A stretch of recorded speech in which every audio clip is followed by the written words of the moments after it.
Hello my friends, how are you today? I'm Andreas from Motorfanatics and welcome to a new video from How to Live with Rust, My Rust and Me, or i.e. How to Own a Subaru. In this episode we will gonna work on the underbody of the Subaru behind me and work on a new welding car because I'm fed up with my old welder and it was time for a new one. So let's do this. Remember the wire issue? I bought something new for the wire. A completely new welder. Yes, I finally snapped once again and spent a lot of money for a new Mic 155 amperage welder with an inverter IGBT welder. And this thing works with 0.6mm wire. Will it make me a better welder? Probably. Will it hinder me in development as a welder? Probably not, like the old one did. So what I'm trying to say is, if I weld good with this thing, it's probably because of this thing and not because of my skills.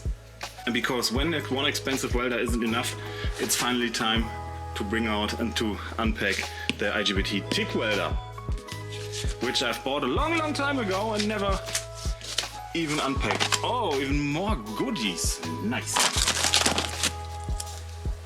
And a pen. And some sweets. That's sweet. Now I shouldn't mix up the different welders, so I need... got pinned by the reactor. I need to take different places and spaces for it. Oh. It's like opening a giant, very heavy pizza box. Oh yes, baby. That's what I'm talking about. Different gas covers, different nozzles, and another hammer. Stirr.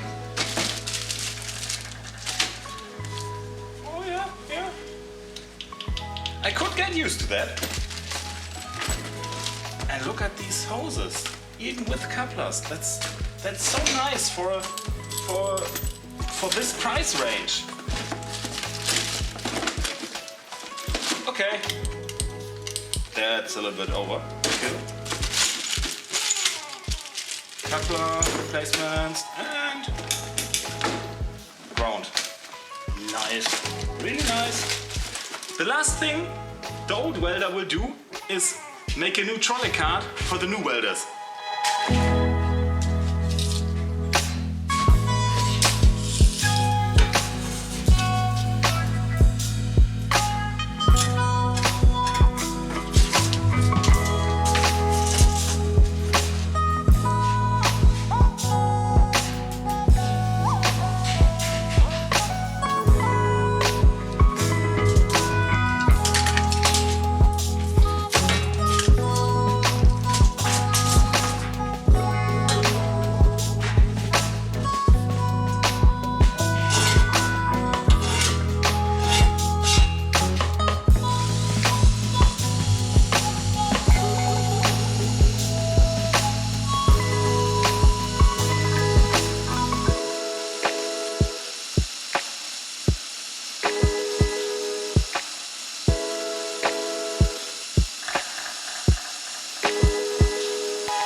This small layout here will be the lower frame part on which the Mic welder will sit on, with space for the gas bottle in the rear.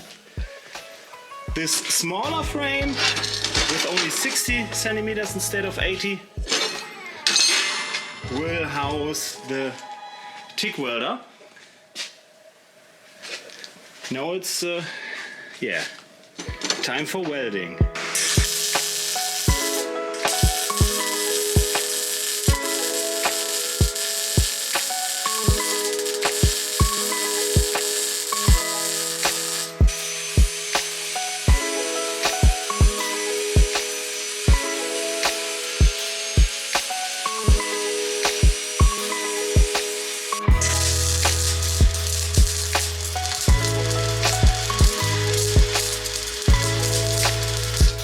I now have a very decent looking frame for my welders. Decent if you stay far away.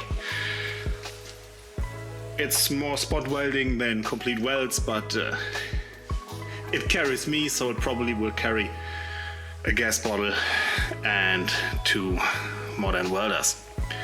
Still waiting for the wheels, still waiting for a handlebar.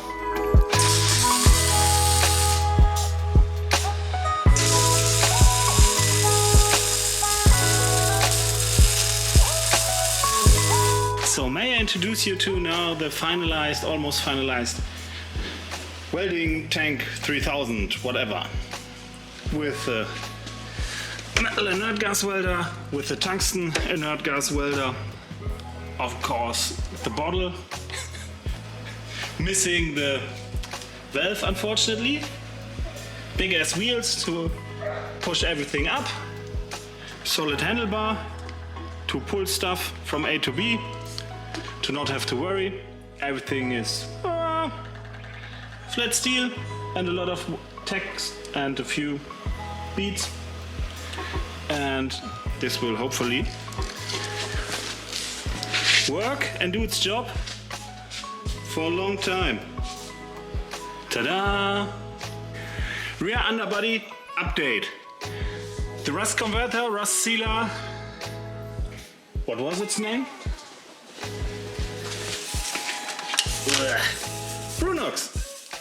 Bruno did its work, and everything that's now in a dark black is quasi converted rust, stopped rust, where actually no rust has been, like directly underneath the tank. You see there's almost no black.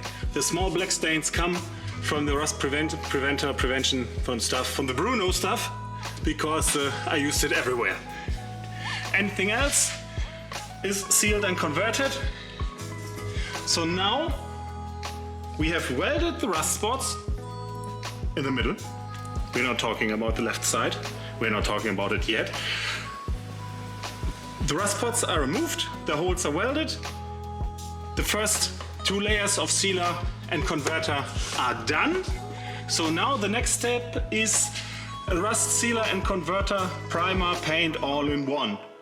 I got myself some spray cans set in black. This will make everything look uniform again and will be the next step. Here we go. Here goes nothing. Oh, it looks black. That's a good sign. And it comes out as black. That's a good sign too.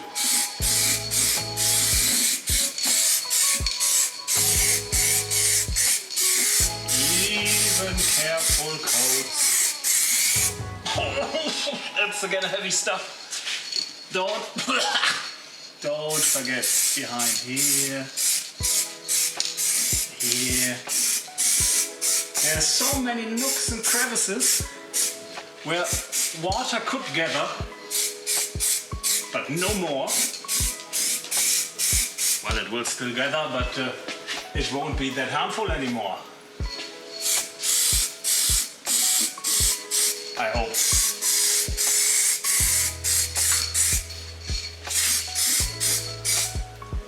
I probably should let the drive shaft hang around freely, hang loose.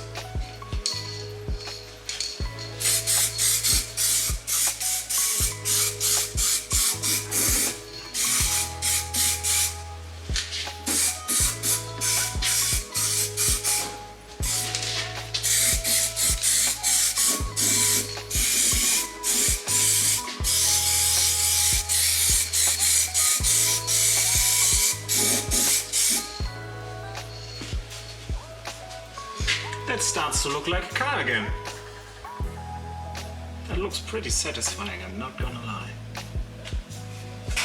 So let me do the rest off camera. This might take a while. And from one moment to another, at least for you, unfortunately not for me, everything looks far better than before.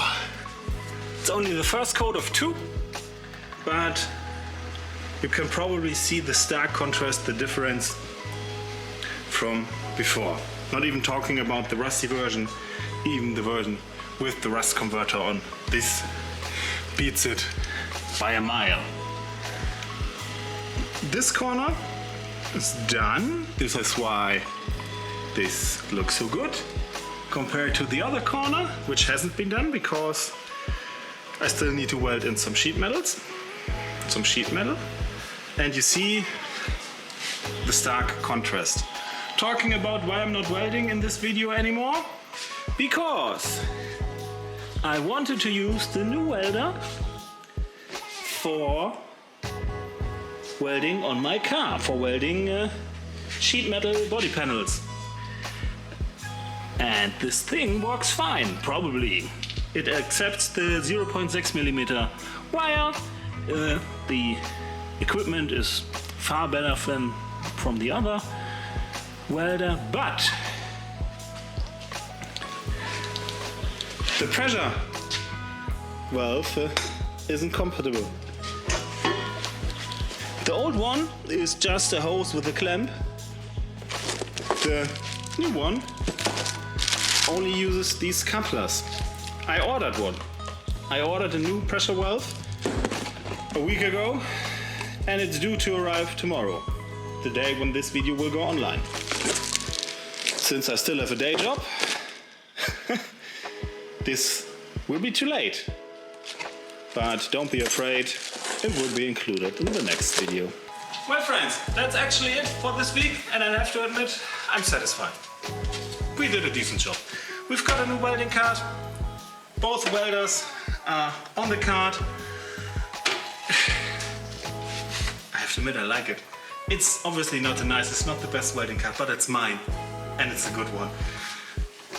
Only bad aftertaste is I'm still missing the gas valve, but hey, it will arrive sooner or later. Then, of course, the underbody of the car. The big thing. I mean, look at it. It now has the second coat.